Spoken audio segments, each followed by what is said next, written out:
WNST Towson for the next week plus as the Ravens prepare for the New England Patriots as a first-place team and watching the Steelers win the 4 o'clock game over the Giants. I had little faith in Eli Manning to get it done on Sunday. Luke Jones joins us again to continue our ongoing discussion of the first-place Baltimore Ravens, and I do like saying that in December, Luke. I must point that out. Through all of this peaking at the right time, and we'll get to all that conversation, I'm sure, later in the week, and I'm sure the national media will have at this. I'm sure next Monday night's going to be a huge game.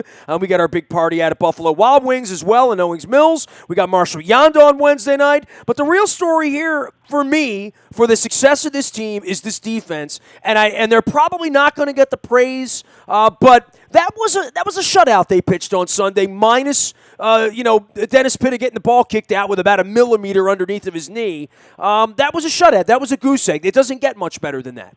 Well, I mean, and it's really, maybe not to that degree, but it's what we've come to expect from this defense. I mean, I've been saying since the early portion of the season, I know it's not the 2000 defense or one of the all-time great Ravens defenses necessarily, but they've played really, really well all year long. And, I mean, there have been a couple performances here and there where maybe they've wilted late in games, in part maybe because the offense didn't do their part and they were on the field too much.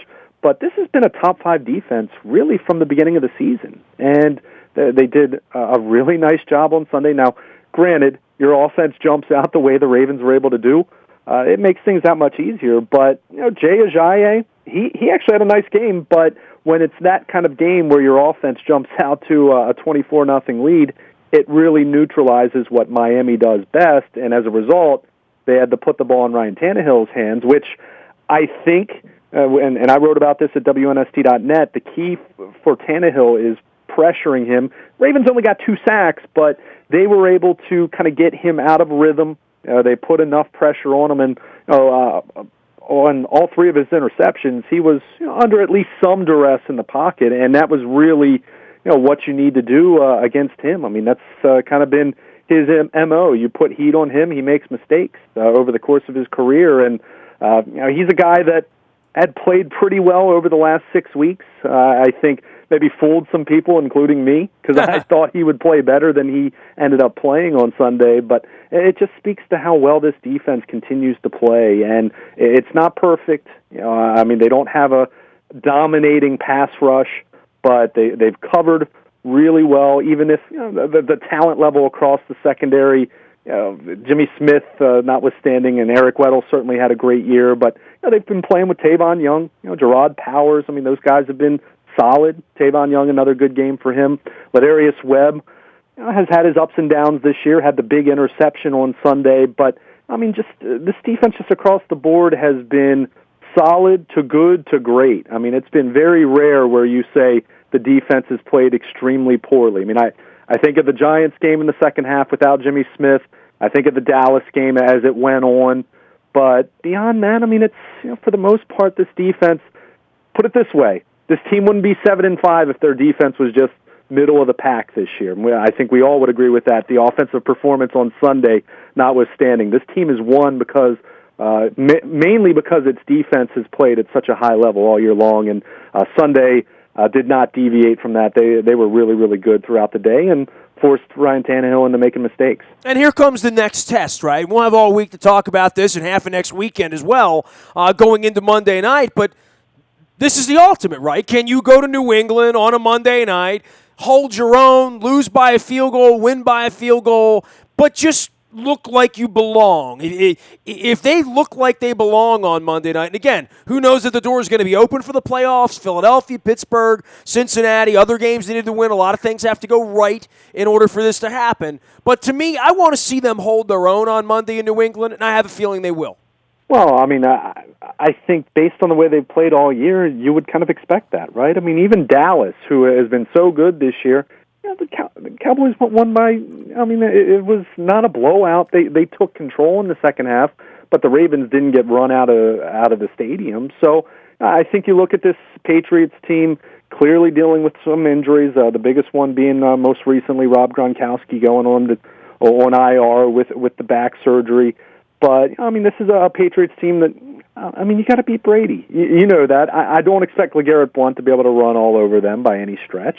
The ball's going to be in Brady's hands, and I think this defense will compete. I would be surprised if New England hung 30 points on them or anything like that. But the big question will be, can this Ravens offense, which looks so good on Sunday, first time all year that they've played a complete game where they've just completely run someone off the field, can they score points? I mean, I don't think you could expect this defense to hold Tom Brady and the Patriots to 13 points or anything like that in Foxborough. So, there's probably a game that gets into the 20s. Can you make just enough defensive stops, and can you score enough points? Can you score touchdowns and not have to settle for field goals? We didn't talk about Justin Tucker whatsoever.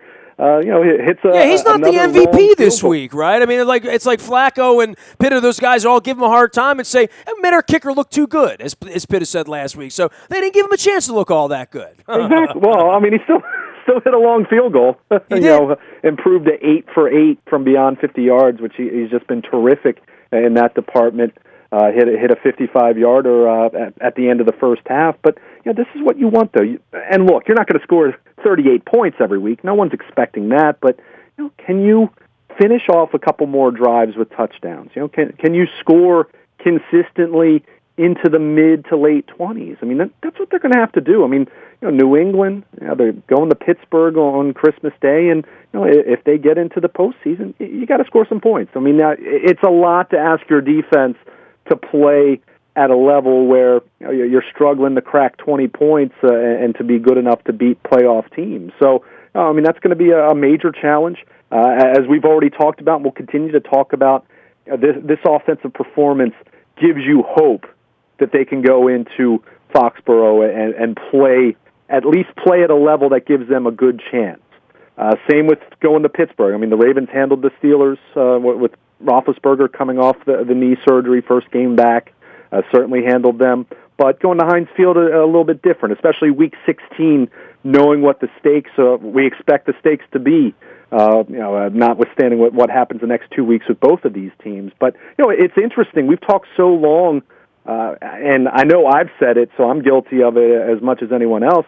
Talked a lot about this division, 9-7, probably winning it. I'm not so sure about that anymore. It might be the team that finishes with 10 wins. Yeah, I was looking at the wild card standings, and I'm like, if the Ravens and Pittsburgh both sort of win out and somebody wins the game, the loser could have a wild card if you don't lose again. Maybe. I mean, I think you still. Well, I mean, Denver, Kansas City have no easy road. It looks like nobody's chasing anybody. The Buffaloes and the Miamis look to be in a little bit of a fold mode, right? Yeah, but the thing, I mean, Kansas City already has 9 wins. Denver already has 8. I mean, those two teams, they go 500. They play each other, though, right? Wins. I mean, so somebody's going to lose one, right? Yeah, but I guess right. No, I just. More so, my point is, before I thought 9 wins would win this division, I'm really starting to think that that's not going to be the case. I think it's going to be, and clearly, it's going to come down to Week 16. I mean, I can't imagine Pittsburgh is going to stub its toe twice. Going to Buffalo, going to Cincinnati. I mean, the Bills have basically fallen out of it at this point. I'm not saying that's a layup for Pittsburgh whatsoever. I mean, the Bengals, what level of pride they have left. I mean, I know they beat up on a really struggling Eagles team at this point, but what are they going to be playing Pittsburgh in Week 15? What are they going to look like against the Ravens Week 17? It's hard to say for Cincinnati right now, but I think you just look at Pittsburgh's schedule and see what they have. Next 2 games on the road, so I mean that certainly makes it more interesting, especially knowing the Ravens have to go to New England. And then come home and they'll play an Eagles team that they should beat. No excuses. Boy, they look like they're in a free fall. Yeah, exactly. So I mean, if the Ravens go 1-1, then then you hope Pittsburgh drops one of those two. But it's going to come down to Week 16. I mean, it's kind of the way it was always destined to be, right? I mean, from about Week 7, Week 8, when the Ravens were really struggling at that point, and then Pittsburgh was kind of going through their own struggles right around then. It's interesting. You look at the schedules or the ebbs and flows of the seasons for both Pittsburgh and the Ravens. Ravens started out 3-0. They lost 4 in a row. Now they've won 4 out of their last 5. Pittsburgh started out winning 4 of their first 5, lost 4 in a row, and now they've won 3 in a row. So it's been really interesting to see just the track of these two teams. Not exactly a carbon copy, but they've had very similar stretches. And it kind of flipped. Pittsburgh plays the next 2 on the road. They'll finish their final 2 at home, and then the Ravens in a position where they'll play their last 2 on the road. So it's going to be tough for the Ravens. There's no doubt. That's why it was so important not just to win on Sunday, but I think the way that they were able to play on offense just gives you hope that it's not just talk anymore. It's not just saying if we put it all together. They put it all together on Sunday. So doesn't mean they'll be able to do that every week from here on out, but at least gives you more optimism that they can go to Foxborough, they can go to Heinz Field, and their offense can play at a high level because they're going to need to if they're going to be able to do this thing. He is Luke Jones. He is our Ravens insider. He'll be in Owings Mills all week long as John Harbaugh turns the clock ahead a day this week with a Monday night preparation and a trip up to Foxborough for what no doubt will be the game of the week. Defensively, we've had Zach Orr out a bunch of the last couple of weeks doing some live shows with him, and, my affection for him grows just because he's a good guy.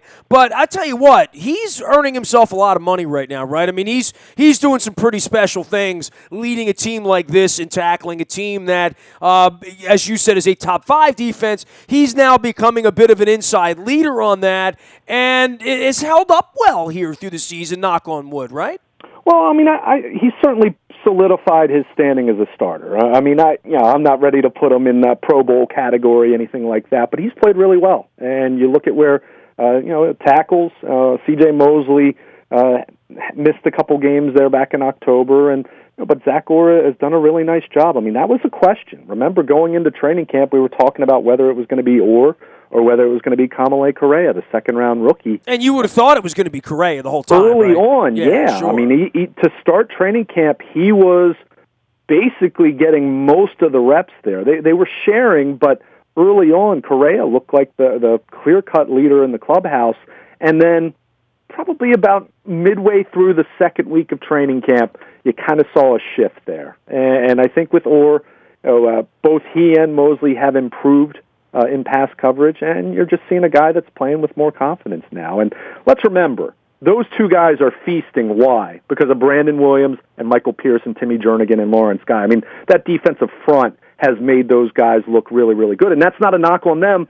Tony Siragusa and Sam Adams and Kelly Gregg and Haloti Ngata made Ray Lewis look great for years. I mean, it's a give-take kind of thing. But, he's really done a nice job. And to what you said, I mean, Zach Orr, the kind of character guy that he is, the story that he's been, it's been fun to see guys like him get some recognition. I mean, this defense doesn't have a ton of star power. They have guys who've made Pro Bowls. I mean, Terrell Suggs, 6-time Pro Bowl selection. Elvis Dumervil, 5-time Pro Bowl selection, although a few of those with Denver, but he hasn't been on the field a whole lot. Eric Weddle, former Pro Bowl player. But there's not a ton of star power on this defense, not in the way that you think of Raven defenses of the past, but they've played really good team defense. They've been solid to good at every level. They don't necessarily, they stop the run exceptionally well. That's the one area where you say, okay, the front 7 stopping the run is exceptional, really, really good, great. Really, for the most, Jay Ajayi did some of the best work against that group that anyone's done all year. And it's not as though he ran for $150 or anything like that. So, they've done that exceptionally well.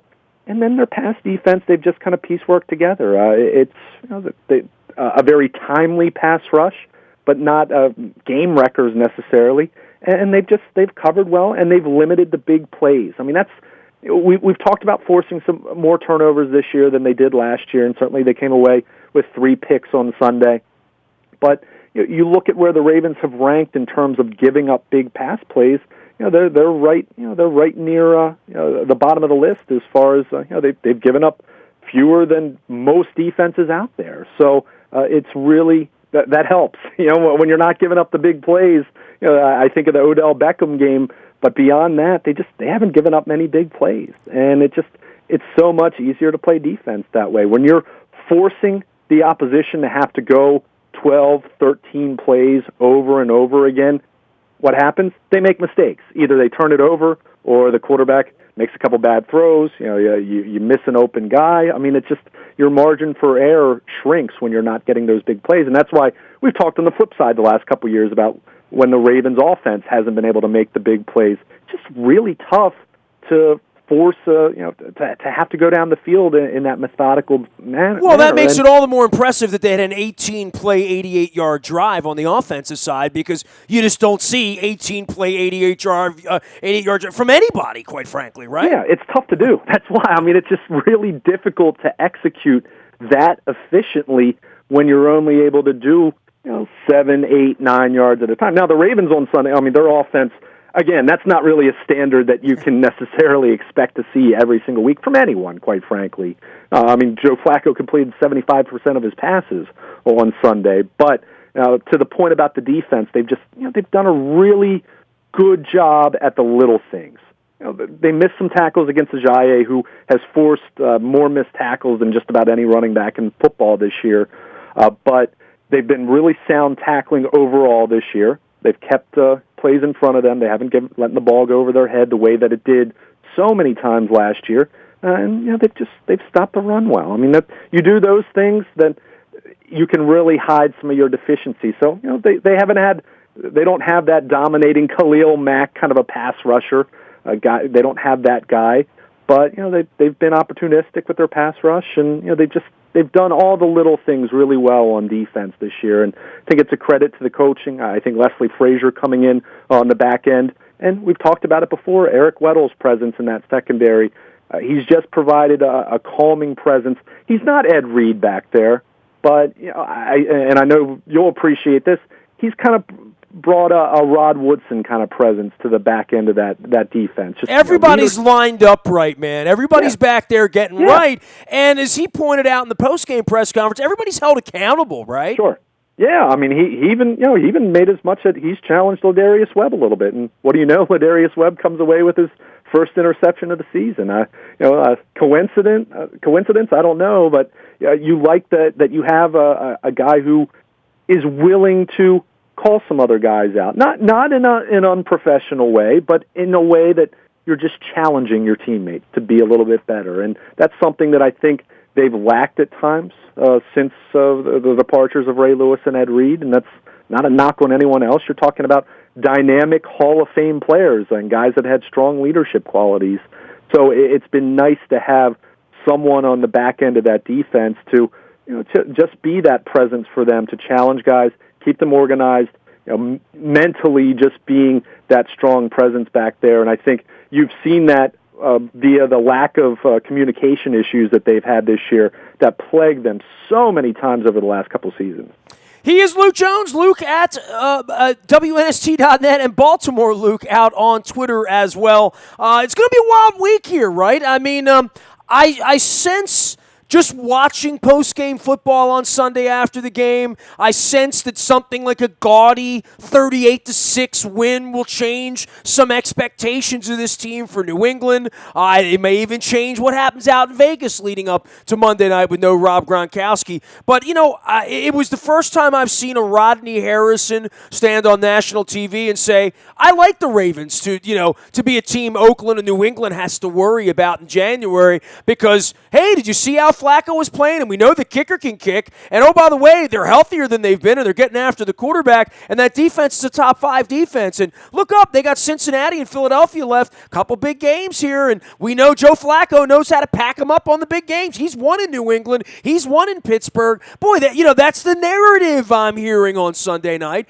Not a bad narrative. Good place to be 2 weeks before Christmas, right? You want to be relevant. I mean, the Ravens are relevant right now. They're 7-5. We've talked a lot about the mediocrity of this division. Is a 7-5 record great? No, but 7-5 most years has you in the hunt for the playoffs, whether it's the division or the wild card. We talked about this when the Ravens were 3-4 and were driving back from 2 back-to-back disappointing showings at MetLife Stadium, where they lost to the Giants and the Jets and had 10-0 leads in both of those games. I mean, at that point, you were looking at the post-bye schedule and saying, well, that Dallas game doesn't look good, but they really need to win those other 4 games. By the way, those other 4 games at home. The Ravens just completed a stretch of 4 out of 5 at M&T Bank Stadium, and they won those 4 home games. And frankly, that's what a Ravens team should do, right? I mean, we've talked about the dominance at home. That's what they've done in the playoff years. They've been 7-1 or 8-0 at home, right? Yeah, I mean, even in some of their lesser years, they've typically handled their business at home. So, I mean, now they get into the final quarter of the season where 3 out of 4 on the road. It's not going to be easy. We know that. But they handle their business. And we've talked about it from the point that they were 3-4. I think everyone looked at what the schedule entailed in that final month and said, they need to be 7-5. See what happens in New England. At that point, you weren't expecting to be able to win. Now their prospects look a little bit better there to go up there and give the Patriots everything they can handle and see if you're in the game in the fourth quarter. You know it's going to be a challenge going to Pittsburgh. 2 months ago, you thought a Week 17 in Cincinnati would be a bear. Now looks a little more reasonable. But we said all along, if this team wasn't 7-5, knowing that they were playing 4 out of 5 at home after their bye, then those last couple games probably weren't going to mean anything. Well, they've done that. They have to continue to play well, but they've done the work to put themselves back on the map of relevancy, so to speak. To see if they relevance. That's something that you want in December, and they're that at this point.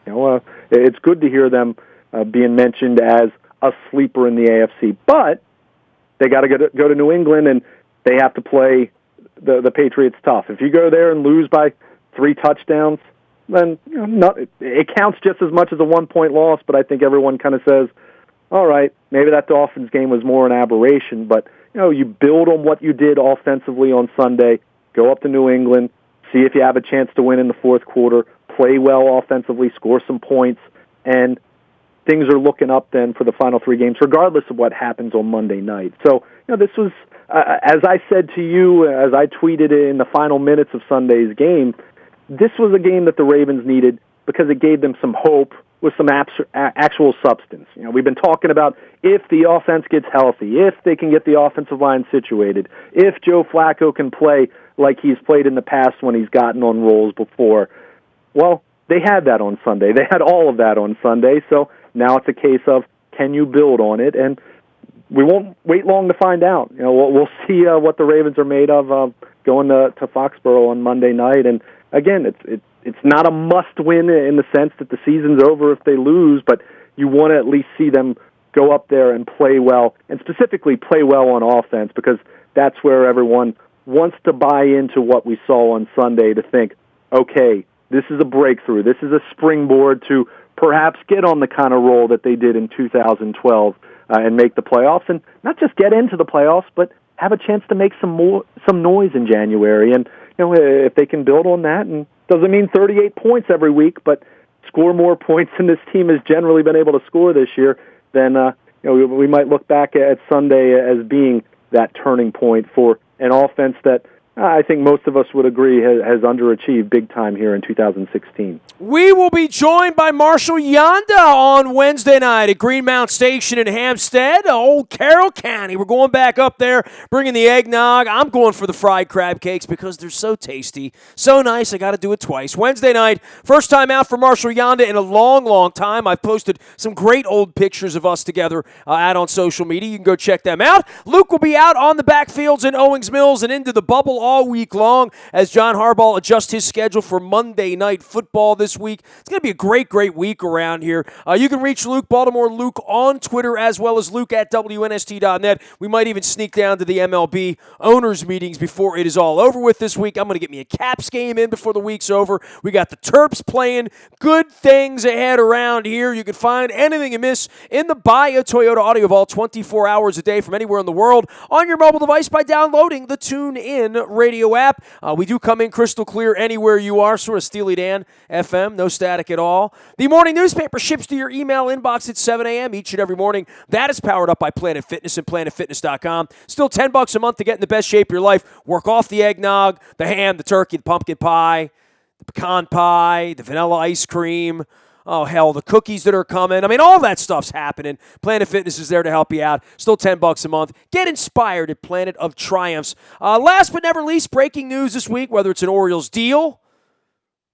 That's not it. No, that's not a joke. That could actually happen. If that happens, you'll get it first on the WNST text service. That is brought to you by Coons Ford of Security Boulevard. Dennis is going to be all fired up on Thursday. Then we got Thursday Night Football this week, as well as the Monday Night Ravens matchup. All of our texts when we break that news, brought to you by Coons Ford. And, of course, Dennis is here driving you home with the SSV on WNST. Nasty at WNST.net finds me. Facebook, Twitter, LinkedIn, Snapchat, Instagram, streaming live on Facebook Live, as well as our YouTube WNSTV channel. We are WNST.net, AM 1570, and WNST Towson, Baltimore, and we never stop talking Baltimore sports.